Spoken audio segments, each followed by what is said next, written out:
wonderful friends.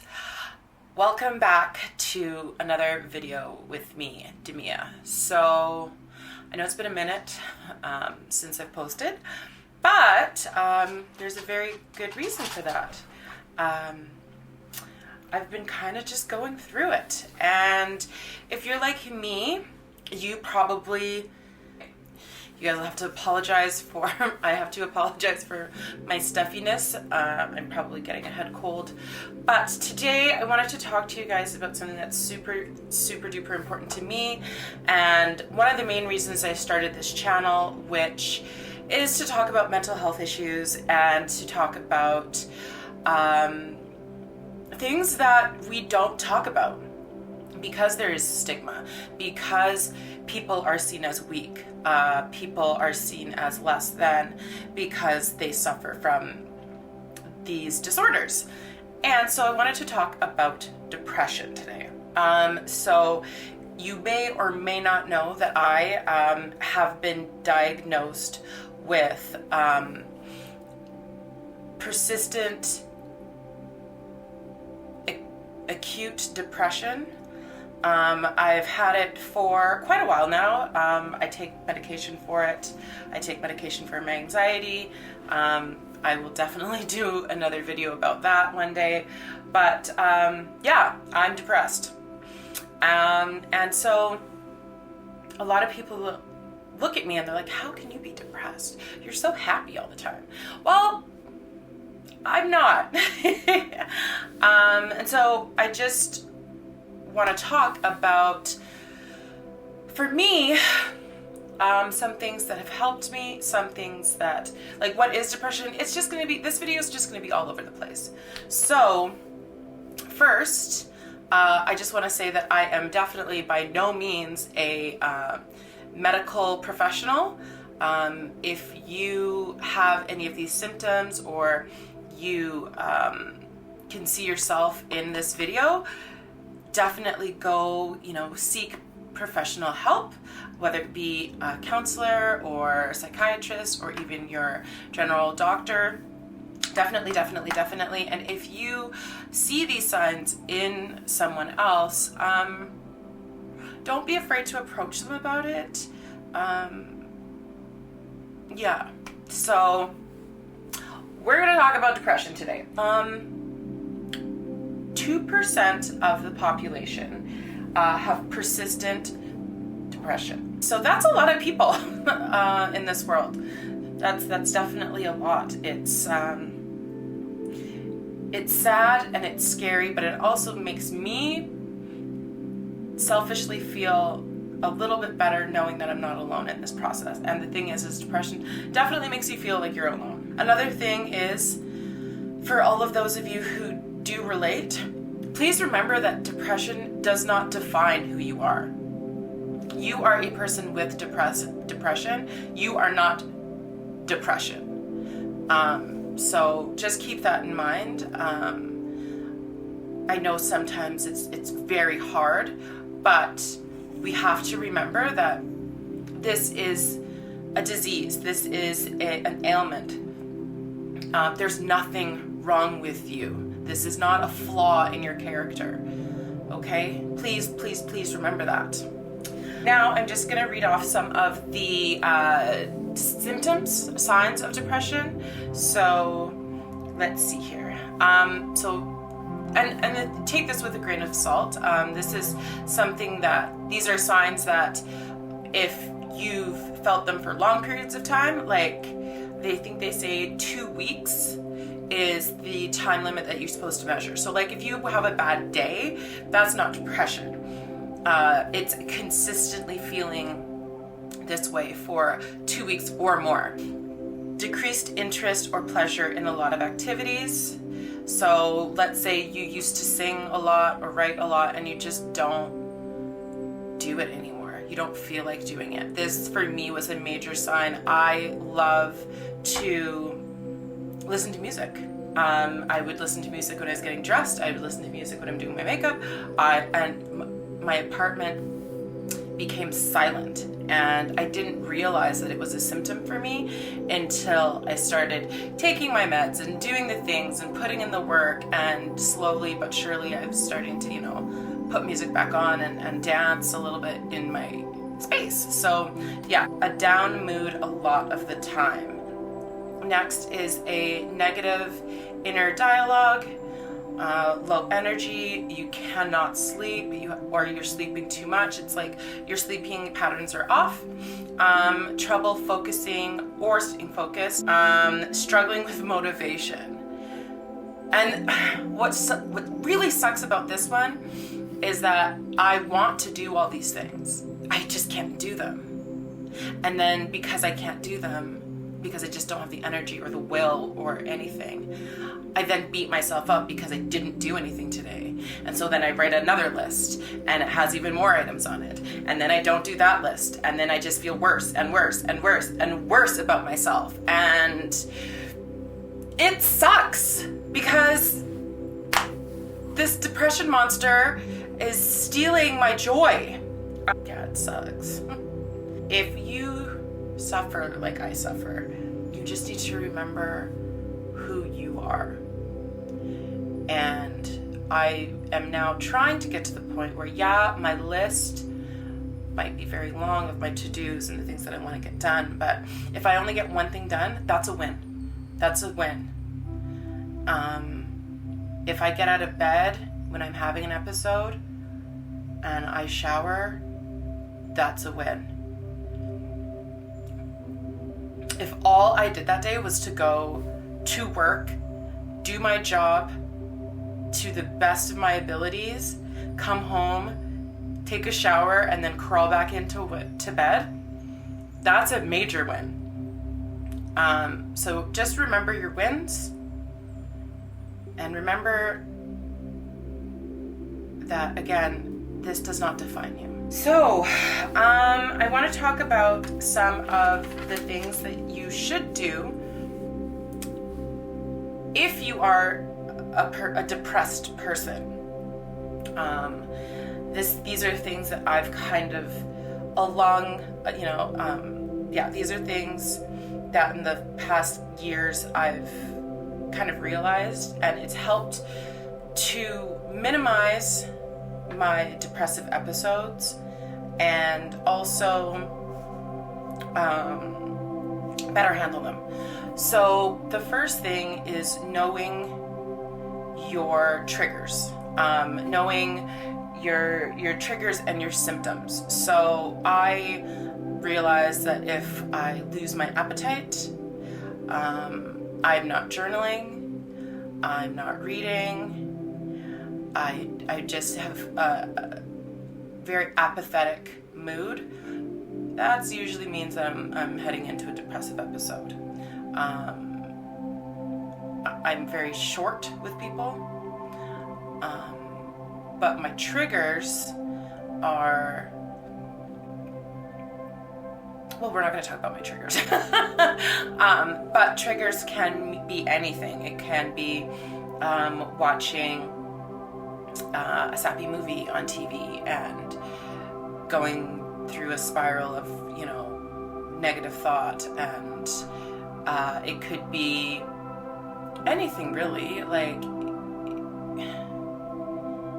it's hard to explain, but pay attention to what's going on in your world around the time that you enter your depressive episode. What happened to you?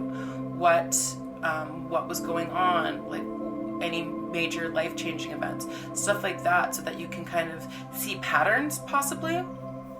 And if you can avoid those patterns or avoid those things, then maybe, that's a good idea. So for me, that's been major.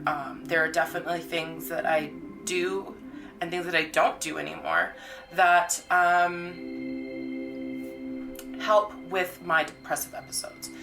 One for me is that I know that if I'm having an episode and it's been a while, I do not consume alcohol. None. I find that it makes me much sadder and I mean, alcohol is a depressant, so that makes sense. But it's very easy to drown your sorrows, and I work in an industry where a lot of people drown their sorrows. I'm surrounded by alcohol every single day, and I just know for me that that's not healthy and that's not safe. So I refrain from drinking when I am in a depressive state. Just take stock of what's going on in your life, what makes your mood get worse, and try to eliminate those things from your lifestyle. Now, that's not to say that when I'm not in a depressive mood, I won't enjoy a glass of wine, but again, when I'm in that state, I really, really try to not consume any type of alcohol. As much as it sucks, and as unmotivated as you are, there are little things that you can do. First, be kind to yourself. You're going through it right now. And it's hard because this is very much like an invisible ailment. It's like a monster on your back all of the time. You're not just sad. Like it's more than just being sad. So just be kind to yourself. Archer's over there coughing up a storm. Be kind to yourself. Do the little things that matter to you, and do it with intention. Like, for example, when I know that I need to be kind to myself, I will either make myself a very delicious meal, comfort food. If I don't have the energy for that, I will DoorDash my favorite meal from my favorite restaurant. Like, this isn't pizza, this is, comfort food for my soul. It's not an easy peasy quick fix. It's not just shoveling food in my mouth. It's enjoying all of the flavors. So, and I mean, of course, this is different for everybody. I just relate love and food, that they're synonymous. So that's one thing you can do. So do things for yourself with intention, and take the time to realize and enjoy the little thing. Do something that calms you. Draw a bath, or go for a long walk. Not gonna lie, people tell me, get outside and, nature. I hate going for walks. I hate it. It's annoying to me. When I go for walks, I always take Archer, and he's smelling everything. He wants to run after other dogs.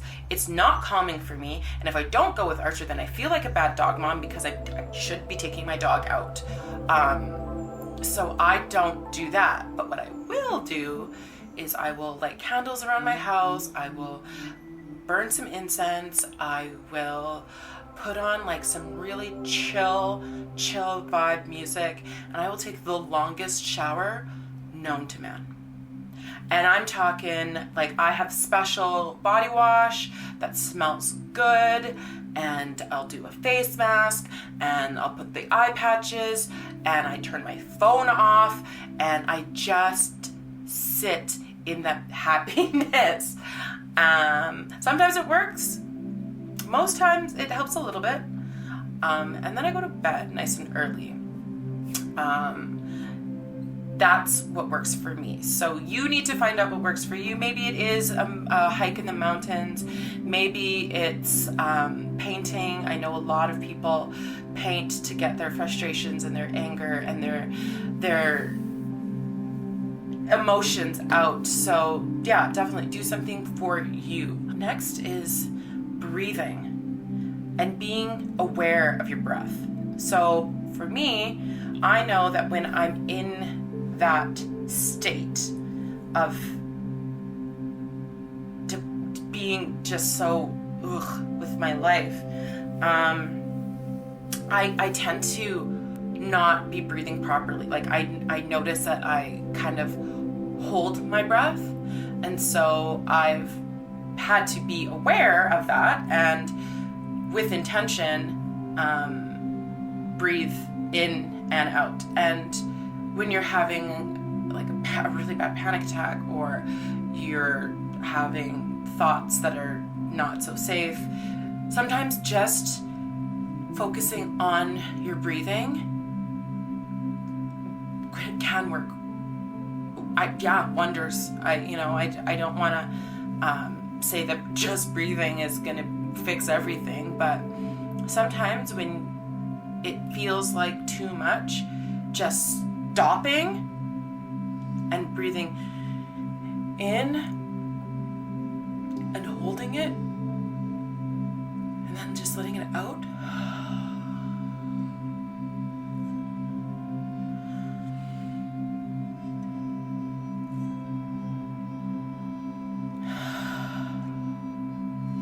It can really help. Yeah. Again, I just want to emphasize the fact that being a depressed person doesn't define who you are. It's not a scarlet letter. It can be treated.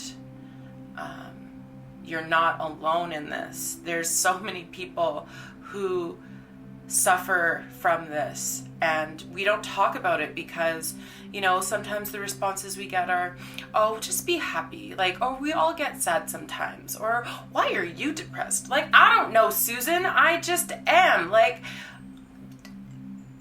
I don't know. I wish I knew. Trauma, maybe? I don't know. Well, that's another video. Anyways, know that you're not alone.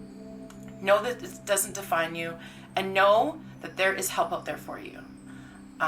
If you want me to cover anything else about mental health, if there's, I'm definitely going to be talking about anxiety. I'm definitely going to be talking about my mental health journey. I'm not ready yet, but it's coming. And medications and things I've tried to help. And maybe I'll do my anxiety, my panic attack routine, like what I do when I get a panic attack.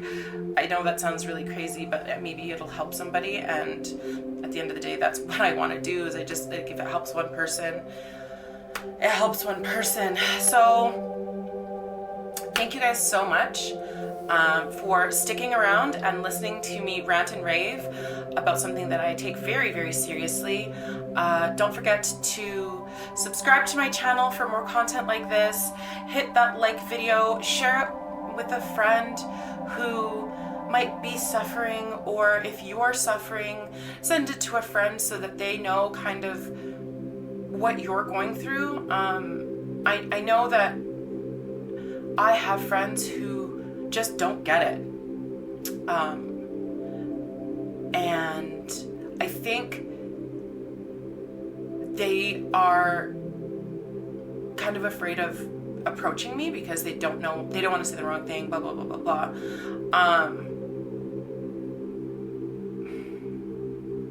But sometimes now I'm speaking to the friends. All we need is to know that we're supported and heard, and we're not being brushed off. At least that's what I need. So yeah, just take care of yourselves. I love you all very much. Thank you for, clicking the video, and I'll see you guys later. Okay, bye.